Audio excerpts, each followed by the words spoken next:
Hello all, I'm Bill the Diver, and I'm the diver that used this equipment on the Winnipeg River for 27 years. This is the diver dress, and to get dressed takes about 30 minutes to get dressed. To get dressed you have to slide in through here. Now you have to have a tender dress you, and he looks after you all the time you're in the water until you're back out on top.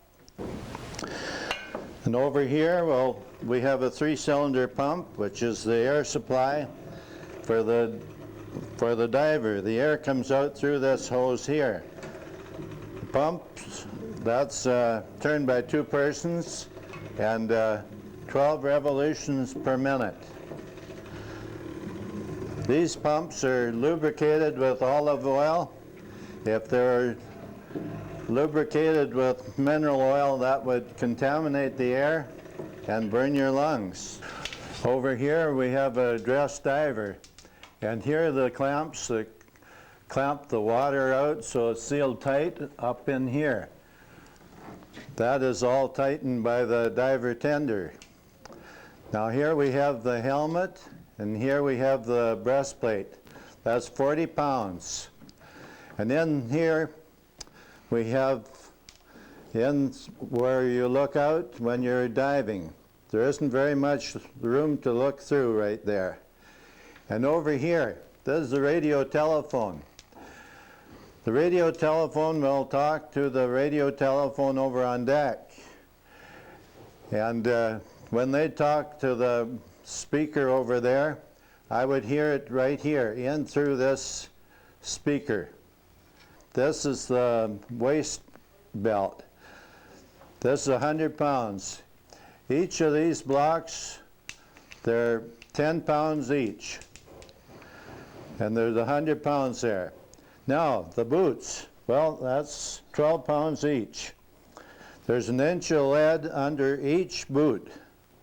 That's to give you ballast when you're in the water so that you would keep upright and don't go upside down and out of control.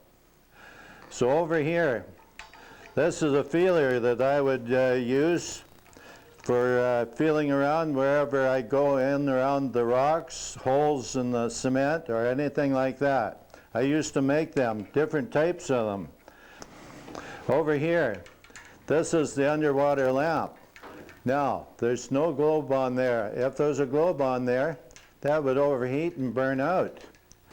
Now, that light there, to go down in the water, I would go down on a ladder.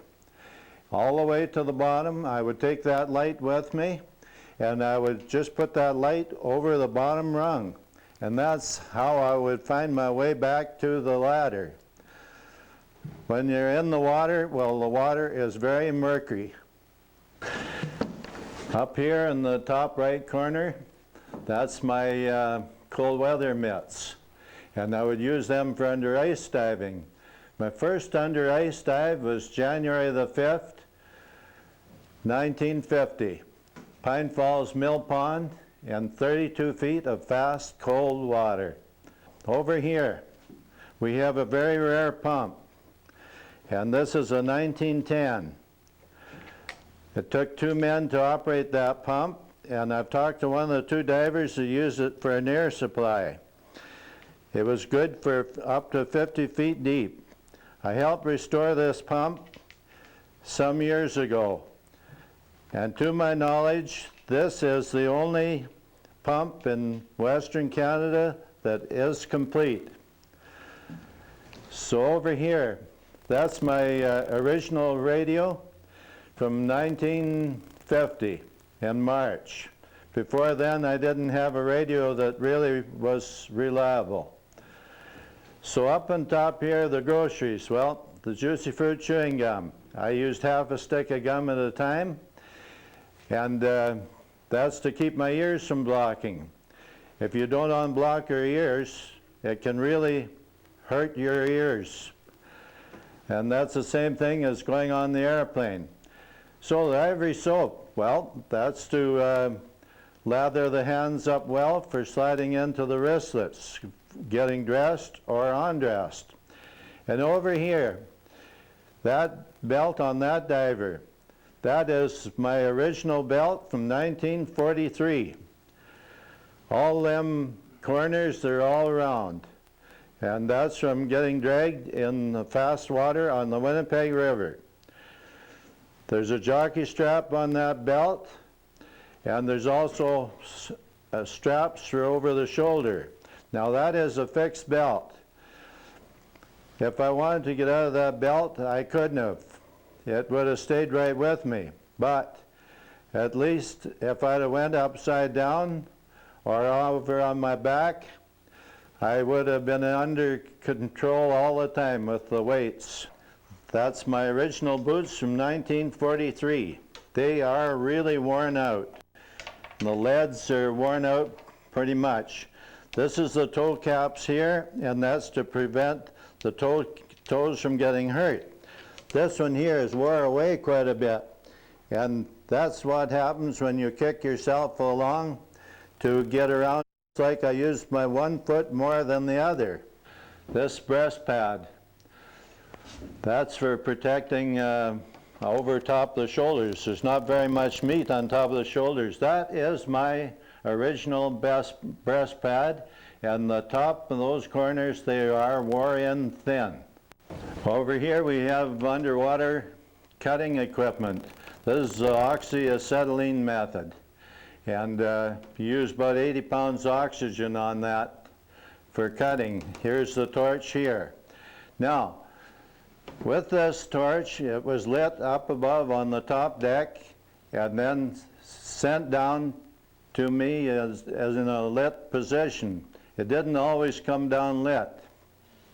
Over here we have electric underwater cutting equipment using 80 pounds oxygen for air through 16th hole in these electrodes. Now, we use 300 amps current, and we use 30 volts DC current. And when I would go to cut, I would ask the crew to close this switch, and that would give me the full current for underwater cutting. That would cut most metals on Earth. Over here, this is the lens for putting over the helmet to protect the eyes from the arc flash. Thank you all for coming. This is the end of the tour from Bill the Diver.